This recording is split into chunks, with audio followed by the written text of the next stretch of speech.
안녕하세요. 커뮤니케이션 이론 수업을 듣는 미디어 커뮤니케이션학과 16학번 이호정입니다. 저는 오늘 이론과 읽기란 무엇인지에 대해 설명해 드리려고 합니다. 여러분은 이론하면 무엇이 떠오르시나요? 어려운 개념들이 떠오르거나 지루하고 딱딱한 느낌이 드시나요? 뛰어난 학자의 주장, 질문에 대한 대답, 실험과 연구에 대한 결과 등 과연 이론이란 무엇일까요? 미리 답을 이야기하자면 이론은 세상에 대해 생각하는 방법입니다. 자세한 이야기는 뒤에서 하도록 할게요. 그렇다면 이번엔 읽기에 대해 생각해 봅시다. 여러분은 읽기를 좋아하시나요? 만약 아니라면 그 이유는 무엇인가요? 우리는 과연 왜 읽기를 할까요? 이어질 내용에서는 이 질문들에 대한 답을 다루려고 합니다. 우선 이 영상은 미디어 이론이라는 책의 1, 2, 3장 내용이 담겨 있습니다. 이 책의 근본적인 목적은 미디어 이론 글에서 비판적인 독자가 되기 위해 요구되어지는 지식 및 기술을 발전시키기 위함이고, 부차적인 목적으로는 첫째로 학생들의 인식 발전, 이론 기원에 대한 이해, 미디어 연구에서의 이론 적용을 돕기 위해서와 둘째로 그들이 비평적 독자로서 글쓰기와 커뮤니케이션을 향상시킬 수 있는 능력을 획득하도록 단련시키기 위해서입니다. 앞서 말씀드렸듯이 이론은 과정이며 세상에 대해 생각하는 방법입니다. 우리는 증거와 짐작, 경험, 조언 등을 통해 타인의 행동에 의미를 부여하고 해석하는 데 많은 노력을 들입니다. 이는 즉 우리가 주변의 세상을 이론화하는 데 많은 노력을 한다는 것과 같은데요. 특정한 목적을 가진 미디어 이론 또한 결국 이러한 이론화의 연장입니다. 이론의 목적은 논쟁과 토론, 분석을 장려하는 것이고 우리의 역할은 그 과정에 참여하는 것입니다. 아까 이론은 과정이라고 말씀드렸는데요. 바로 이론이 특정 정보에서 결과를 도출해내는 과정이기 때문입니다. 이론은 합의된 결론을 도출하기 위한 움직임을 장려하기 위해 질문을 하고 의견을 제시하며 기존의 의견을 반박합니다. 아직까지 이해는 가지만 모호하다는 느낌을 받는 분들이 많으실 텐데요. 정리를 위해 이론의 유형을 분류해 보겠습니다. 윌리엄스가 제시한 이론의 유형은 총 3가지로 나뉘어집니다. 첫 번째, 우리에게 가장 익숙한 유형인 학술적 유형은 대학에서 배우는 이론으로 학파나 또는 더 넓은 학술적 집단에서 제시되고 토론되며 세상을 위한 연구와 비평이라는 목적을 가지고 있습니다. 다음으로는 전문적인 유형이 있는데요. 이는 특정 분야의 전문가들이 더 나은 성과를 위해서 그들의 일하는 방식에 대해 토론하고 논쟁하며 그들의 활동을 이론화하는 것을 의미합니다. 마지막으로 상식적 유형은 가장 포괄적 개념으로 일상 속 비판적 생각이나 분석들 모두를 포함합니다. 그 중에서도 미디어 이론으로 좁혀 들어가 보겠습니다.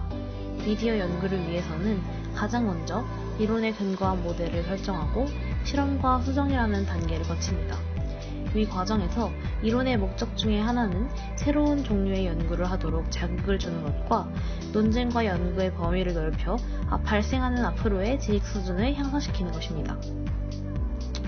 이론은 크게 서술이론과 비판이론으로 나뉘는데요. 우선 서술이론이란 이론은 세상을 설명하기 위한 것이라는 입장이고 상당수의 이론들의 목적이기도 합니다. 비판이론은 이론이 세상의 문제를 보여주고 해결책을 제시하는 것이라는 입장입니다. 대다수의 미디어 이론들은 바로 이 비판 이론에 해당하는 경우가 많습니다. 그런데 비판 이론은 세상이 어떻게 돌아가는지에 대한 설명을 시도하기도 하기 때문에 서술 이론에 포함되기도 합니다.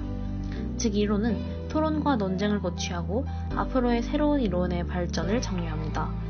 이는 현재 진행되는 아이디어와 존재하는 주장에 대한 응답의 대화가 계속해서 존재하도록 하며 사회와 미디어의 변화 추구를 시도합니다. 그렇다면 이론은 어디에서 올까요? 첫 번째로 이론은 출판으로부터 나옵니다. 즉 이론은 우리에게 읽혀지기 위해 출판의 과정을 거쳐야 하는데요. 출판사는 이익과 적자 등의 경제적인 요인과 해당 출판사의 전문 분야, 다른 학자들, 즉 동업자의 평가 등을 고려하여 한 이론의 출판을 결정합니다.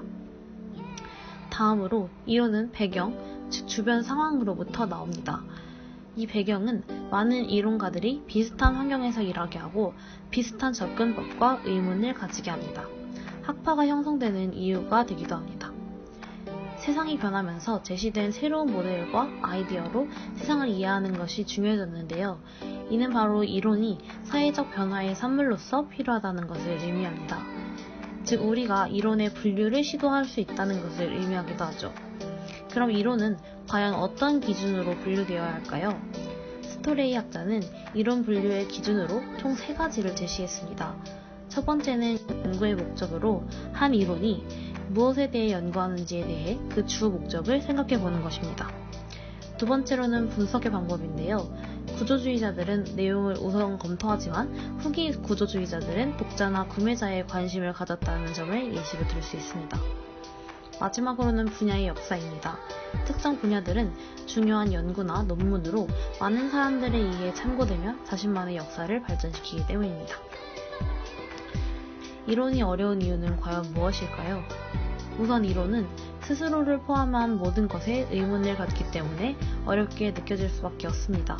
당연한 답들을 거부하고 한 번 더 꼬아서 생각하게끔 하기 때문입니다. 또 이론은 보통 다른 이론을 참조하는데요. 바로 이 과정 속에서 정보 안에서 끼리끼리 연결하는 방법을 찾기가 매우 어려울 수 있습니다.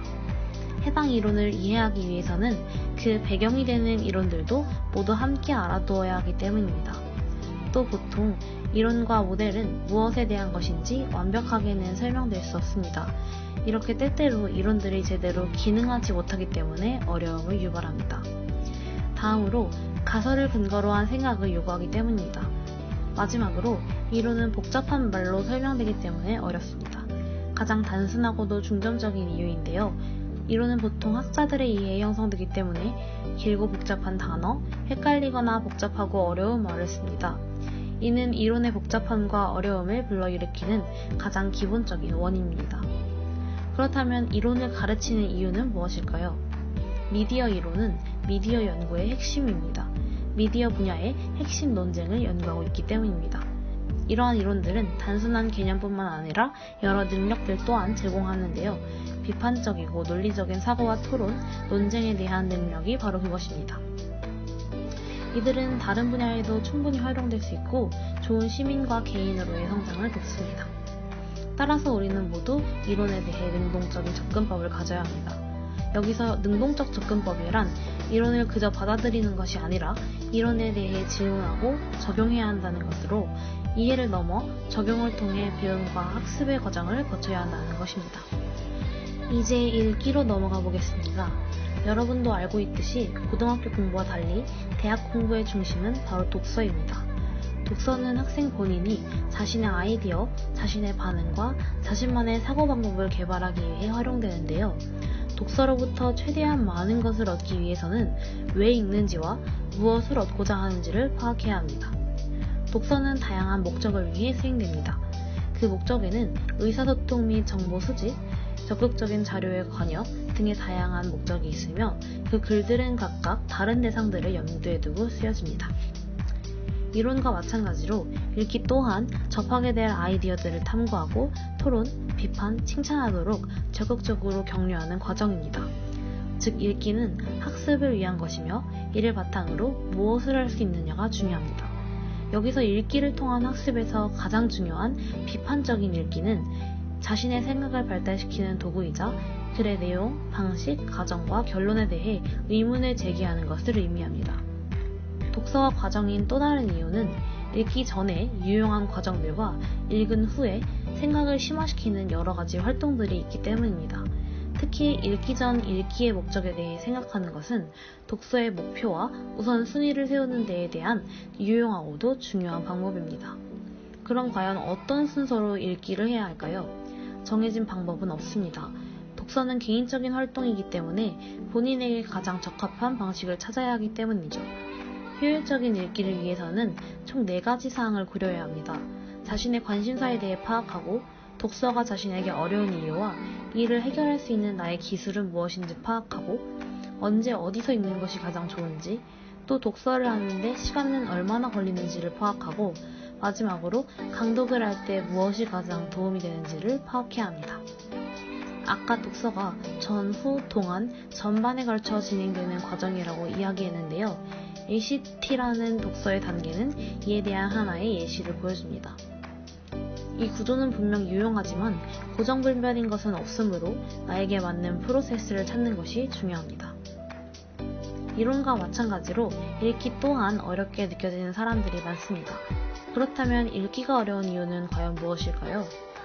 읽기는 다르게 생각하게 하고 깊이 생각하지 못한 것에 대해 심사숙고하게 만들기 때문에 어려운 과정일 수 있습니다. 그러나 이는 글 읽기가 익숙하지 않은 생각과 주장들을 소개하기 위해 의도한 과정 중의 하나입니다. 이러한 문제의 해결을 위해서는 전략들을 고안해야 하는데요. 문제에 대해 정확히 인식하는 것이 중요합니다. 읽기 이론에서 반복적으로 제기되는 불만은 글의 복잡함입니다. 따라서 이는 독자의 관심사와 연관짓기 어려우며 결국 읽기의 어려움으로 이어지는 것입니다. 많은 미디어 이론들은 관련된 용어를 이해하고 있는 독자들을 대상으로 쓰여졌기 때문에 고려되지 않은 학생 독자들은 어려움을 느낄 수 있습니다. 따라서 우리는 이러한 단어와 용어들에 대한 혼란을 다루기 위한 전략을 지속적으로 발전시켜야 합니다. 읽기에 있어서는 읽은 이후의 과정들 또한 매우 중요합니다. 읽기 이후에는 세상을 파악하기 위해 이론을 사용하고 그 세계를 이론에 대해 생각하기 위해 활용하는 등 지속적으로 읽는 것을 마음속에 담아야 합니다. 또 자신의 작품을 읽는 것은 심도 있게 글 읽기 기술을 발전시키는 데에 매우 유용합니다. 읽기는 비판하고 분석하는 기술을 향상시킬 수 있고 공부뿐만 아니라 모든 분야에서 유용합니다. 굉장히 많은 내용을 다루었는데요. 이론과 읽기에 대해 정리해본 모델들을 바탕으로 영상 내용을 다시 복습해 보시기 바랍니다.